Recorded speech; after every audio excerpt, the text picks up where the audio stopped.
right, man. Cade Cunningham, I think, is starting in NBA with 4 triple doubles this season. I think he had a couple more games that he flirted with triple doubles.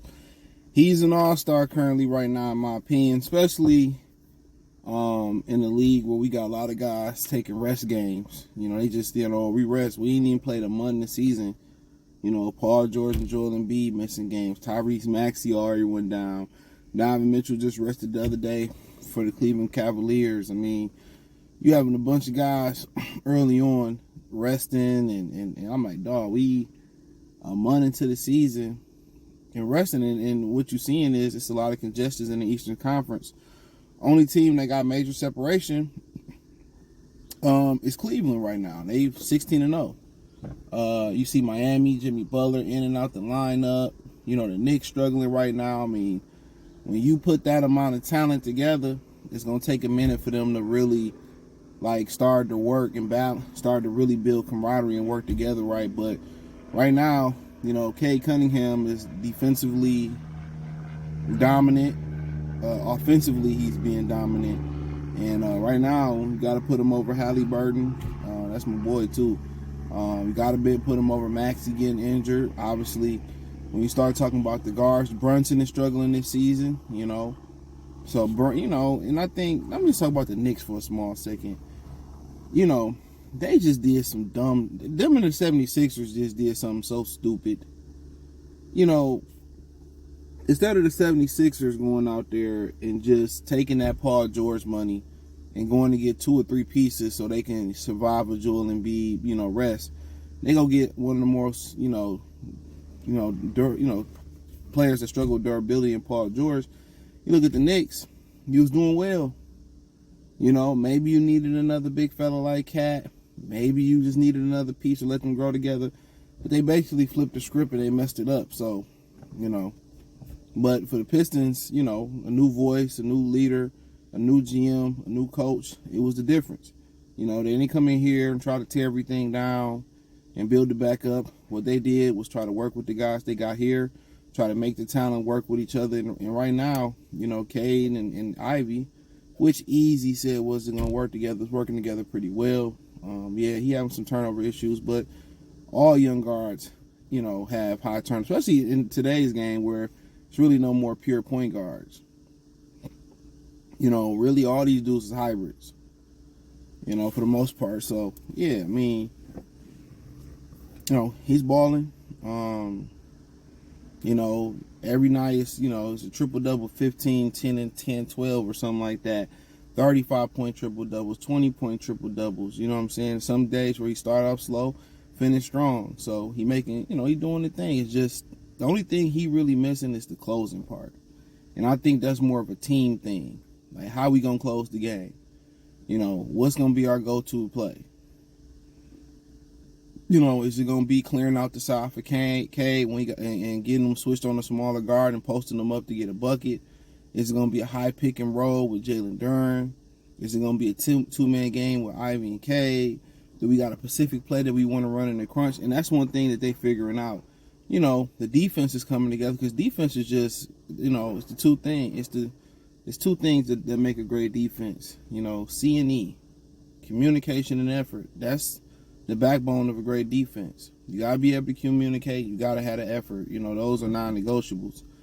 But when you're talking about closing out a game, that's just that's just the last thing he got to figure out.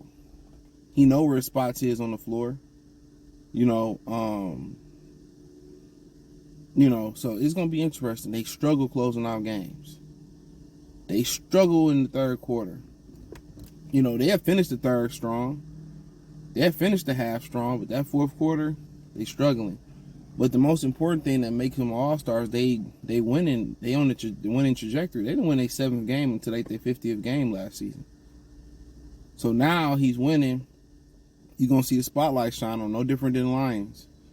When they losing, people didn't really know how good Amon Ross St. Brown was. That second half of his rookie season was phenomenal.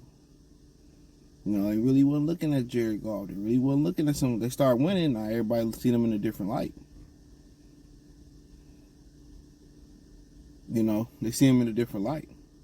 And you got to understand, their turnaround moment was when they lost to Minnesota 2 years ago. Not this season, not last season, the season before last.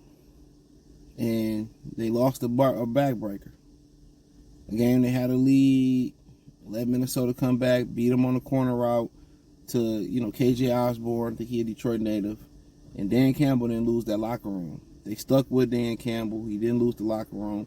That was the turning point for the Lions. For the Pistons, the turning point can easily be Trajan Langdon going to get J.B. Bickerstaff. You can even slow it down if the rumors are true. The turning point could have been Tom Gores stepping in and making Trajan Langdon and firing Troy Weaver and firing Monty Williams. The rumor is he made that call. Trajan Langdon was willing to work with Monty Williams, and Tom Gores knew something that Trajan didn't know and got rid of him. That really might have been the best turning point for them, was to rid themselves of that evil. But now that Cade is producing, and he's producing numbers, and he's putting up phenomenal numbers, and he balling and all that, now he's going to get All-Star consideration. I say this all the time on the threads, and I be trolling the Piston fans and shit. Y'all be trolling y'all. I be having shit. When I be having shit to do, I be trolling y'all. But I say it all the time, man. I tell these guys, y'all put everything, all these emphasis on plus, minus, triple doubles, rebounds, points, turnovers. Look here. The stat that really matters, wins and losses. Are you a winner? And every time you say, well, come on. These new basketball fans, they analytical, but the analytics they don't understand is the most important thing if you win or lose. When you win, you could be the same ugly guy losing and nobody talk to you. None of these hoes want you. But you get some money and you start winning, you get some jewelry, get your buffs on, get your jewelry game up, you just look cleaner, you look your gear straight.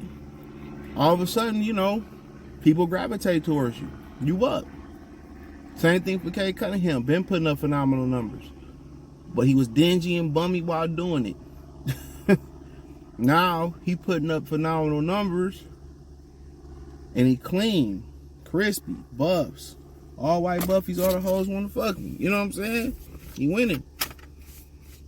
So, come the accolades. So, right now, bona fide All-Star, Maybe get some PEs. Nike give him some player, what's it called? Player, I forget what they stand for. Player, he get his own little player shoes, Kobe's or something, and eventually he get his own shoe. So, yeah, it seemed like what the Lions is doing is infectious. But hey, thumbs up the video, share the video, subscribe to the channel. Check out Detroit Piston Talk playlist. Hit the link tree. You can find me on X, Instagram, Spotify, Anchor, Cash App, Venmo, PayPal, Amazon Music, Kick, Twitch. Well, not Kick, it's Spotify and Anchor. I'm sorry. Check out Detroit Piston Talk playlist. Peace.